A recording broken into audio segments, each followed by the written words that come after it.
this point, I'd like to introduce JimJoyner. Thank you. Good evening. My name is JimJoyner, and it is my sincere pleasure to be here with you tonight. And I too am grateful for those of you that decided to make this a priority, that decided to be proactive rather than reactive. There's some basic foundations that I'll share up front, and then I'll make my comments in the limited time that I have. Those that know me know that for me to speak in a 15-minute time frame is near impossible.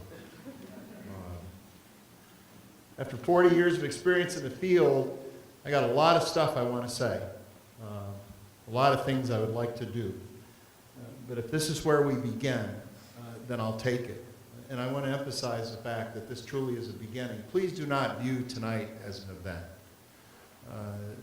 The period should not come at the end of tonight's program, but in fact, you should see the opportunity to open doors. That this is just the first of hopefully many steps that you will all see and you will all recognize and be willing to take. One of those foundations I want to share is the fact that the drug problem in this country is not a youth problem. In other words, our kids aren't the problem. Our kids experience problems because of their alcohol and other drug use. They are the apple, we are the tree. It is easy to point to kids and say, those darn kids, boy, when they change, our communities will be better places. And the reality is, we control the community. We set the standard. We make the rules. The answer to the question, why do kids use drugs in America, is because America happens to be the most drug-oriented society in the face of the earth. Every day we hear the message, good life through pharmacology. Weekends are made for Michelob. Put a little weekend in your week, the way you work, the way you play. By the time a senior reaches high school, drug use is normative behavior in the sense that the majority have used at least one or more times alcohol or other drugs. A third of our seniors are getting drunk at least once a month, 5 or more drinks in one setting. So let's not be confused in terms of where the work needs to begin and stay, and that is with us as adults, as parents, as the gatekeepers who have the influence and the impact. Another foundation I want to challenge you with this thought is, would you want your son or daughter to be exactly like you are today? Think about it. Take it to the extreme. Would you want your daughter, your son, to be exactly like you are today? If that causes you to pause, or you can't unequivocally say, yes, I would, then that means we individually have some work to do, and maybe some things we can do better. You know, kids, high school students, adolescents aren't adults. Many of them walk around in adult bodies, but we know, in terms of maturation, the human brain isn't fully developed until the mid or late 20s. So kids need our direction. Kids are confused. They think they know. All of us that have survived the teenage years know that. And because of that development and the fact that the brain develops from the back forward and different pieces and parts are in charge at different times is the reason that kids behave sometimes, many times, the way that they do. But they are our kids, and they require our direction. And we are the leaders, and we're the ones that need to set the standard. I wish there were an easy way to say, do A, B, and C, and your kids won't use. You heard a very profound message from Kathy tonight and her experience, which isn't over, it continues. But you also heard, before she finished, a message of hope. And she talked about her recovery. And she talked about the fact that she took the torch, and she didn't put it out. She didn't say, poor me, but she decided to carry the torch to others. And I think she did well tonight in her words to us. And we can learn well from her experience. So how do we prevent? What do we do? Well, we do some of what I call old-fashioned. And I wish a lot of what was old-fashioned would be in fashion today. And I'm one of those old-timers. You can tell by the hair or lack of, the deep wrinkles and dark shadows. I was one of those guys that was raised during a time when your parents could say, we'll take you out of this world if you don't act right. And I think the law allowed it then. I was raised during a time when my parents reminded me I could leave any time I wanted to, just leave the clothes, the shoes, the socks, everything. I'd be naked walking down the street, you know, because they reminded me that this was their house, that I was allowed to stay there. These were their things, and it was clear. And in doing that, they set standards. And they said, this is the expectation. And there was no uncertainty about where that line was drawn. And today with our kids, we need to make it clear that alcohol and other drug use is certainly unacceptable behavior, that does not meet the expectation. We as parents need to walk the talk. Don't say you don't need alcohol or other drugs to have a good time. Grab me another beer so we can finish this talk. Don't say it's not a necessary part of life if they see everything you do revolving around getting and using or being under the influence.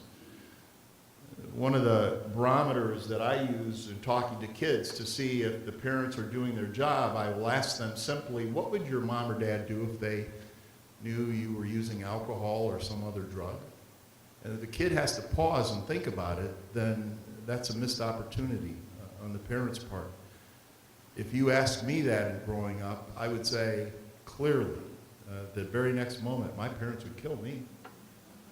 Oh, they would be very, very upset. I'd have to leave home. I'd have to go live in the Himalayas. And it wasn't on the third or fourth or fifth time. It was the very first time. So there were clear definitions of the expectation. If I ask a kid, what do your parents expect of you in terms of your education, if they have to pause, then again, I think there's a missed opportunity. If you ask me, it was clear. I go to college. And it wasn't my decision, that's what my parents said. You go to school, you go to college. You do the best you can. They reminded me on a regular basis, I go to school to learn, not to act a fool. I remember in fourth grade, a teacher wrote a note and sent a note home because she caught me chewing gum. And I sweated that walk home. Chewing gum. You know, it is a very different environment, and my heart was saddened to have to hear the police officers talk about, you know, Alice, and what do we do if there's the kind of violence we've seen recently in the news and in sister communities. It is a different world, and that makes us and causes us to even be more attentive and to pay more attention and to be exact. If you're going to talk to your kids about alcohol and other drugs, know what you're talking about. Educate yourself. And one of the first things you can do, and I kind of, again, have said it a couple times, it's alcohol and other drugs. Alcohol and other drugs. It's not alcohol and drugs. See, we do a disservice to kids when we say that because then they assume alcohol is something different. As long as I don't do drugs, you know, just alcohol, and that includes beer. It has the same amount as that ounce and a half. So, you know, you educate yourself.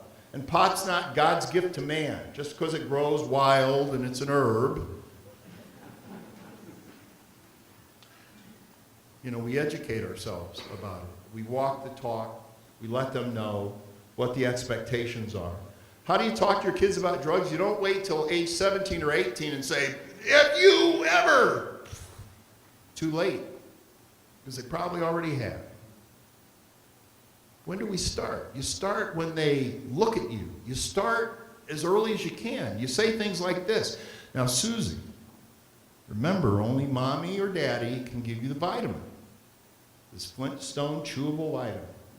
And you should never, ever take the vitamin unless mommy or daddy gives it to you. You use those opportunities. You build the foundation. You teach communication to your kids so that if the time does come and it's an awkward thing, you've already got a foundation where he or she can say, Mom, Dad, you know, this happened, or this is going on, or I got a question. And inside you might want to pass out, explode, but you just, what can you say? Well, let's talk about it. You know, Let me share the feelings. One of the hardest questions for parents is, what if they ask me if I used? What do I do? You tell them the truth. They say, yeah, when I was young, if you smoked marijuana, I tried it. But you also let them know what you know today. You let them know that today I know it wasn't a good thing. Today I know it was a high-risk decision. Today I know, and if I could have gone back with what I know, I would have changed my behavior.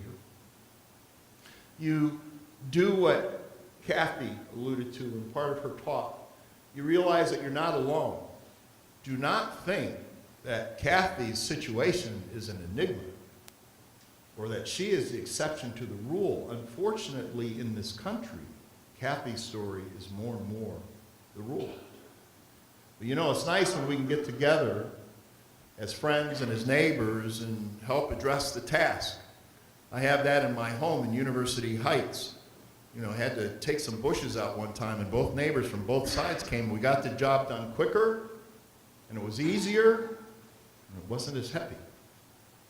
And so it is with alcohol and other drugs, and so it is with supporting each other, and so it is as the community working together. When we come together and share the load, when we take our piece of the responsibility, it makes it easier, it's quicker, it's efficient, and it's a win-win for everybody. Don't get into this attitude of, oh, that's them and not us, or if we start doing this, it'll make, or if we ignore it, it'll go away. It's not going to go away. Unfortunately, it's not going to go away. You all have the opportunity of preventing the kinds of tragedies that we've seen in other communities. You all have the opportunity to be preemptive. You all have the opportunity as you position yourself tonight. And as you look around the room, I want you to kind of take note of how many people are here and maybe make a commitment individually that the next time a similar event happens, that we're going to double these numbers. And that after that event happens, we're going to triple those numbers. And that it'll be just as normal and natural to talk about it in a preventative way, and to be attentive to, as we would if you were called together tonight for a lice infestation in the school, or bed bugs in the gymnasium lockers.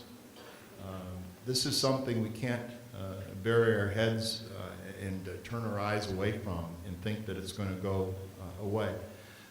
When kids get out of and get off track, there needs to be a consequence. Kids need to know what the boundaries are. I look back and I say, thank God I had the mother I did. I used to tell her, I said, Ma, why can't I stay out till 1:30 on a school night? Everybody else does. That was unfortunately where my brain was at that time. But I survived my adolescence, my young adulthood. I became an adult, and I had clarity and was able to go back and say, thank you for being the mom you are. And on a regular basis, and my mom's 90 years old, I remind her, I say, I am today who I am because of what you invested in me, and I know it was tough. And I know I fought, but I'm glad you hung in. And so whether we look individually as parents or whether we look at the community, some of the stuff ahead is tough. Some of the questions don't have answers yet. But if we hang in, if we work together, then we'll find the solutions. We'll come to the outcomes and the conclusions we want. But it's not going to happen in one day. The role of law enforcement is to keep our streets safe. The role of schools is not to educate your kids about drugs. They're a part of the issue. But to provide a forum where people can come together, to make sure that the schools are drug-free. Even the role of our kids is to be drug-free and to encourage their peers to be drug-free. The role of our leadership, our elected officials, is to make sure that resources are available, that we have what we need to do those things. Our role as parents is that, to be parents, to be the rudder, to be the steerage, to set the standard, to share the values, to be a powerful example, and when needed, yank their chain, and also, when needed, praise them to high heaven. You know, you can get a lot done by telling somebody how well they did what they did and get a lot done. And I'll share, how am I doing on? In high school, when I wasn't much of an athlete, I was kind of a skinny, nerdy guy. I know that's hard to believe, right? I ran cross country. It's about the only thing I could do. It wasn't a cool sport in the high school I went to. We didn't have a very good cross country team. And the following day, and we're at practice, and the coach said, we're running against a particular school. And he said, they're kind of not that good. So he said, we're going to have a light workout. He said, but, you know, you guys are going to easily beat them. The next day, we're at the line, the gun fires, the rope goes down, and we're running through the park. And halfway through the race, cross-country 2-mile race, halfway through the race, now our jerseys were blue and white. The opposing team was red and white. I'm looking ahead, and I'm seeing red and white. And I'm thinking, wow, that's not right, because the coach said we were better than them. And so I ran a little faster, and I passed a couple of them, and there were still more ahead. And I said, well, that's not good, because the coach said we were going to win this. To make a long story short, it was the only race that I won. I came in first, and there was one reason that I did that. Because the coach said we were better. The coach said we were winners. The coach set the expectation and the standard. And I believed the coach, because I know the coach cared about us, and I liked him. We can't fail to set the standard with our kids in our community, support the efforts, sometimes take the risk, but let's be a part of the solution rather than having to deal after the fact with the problem. Thank you very, very much.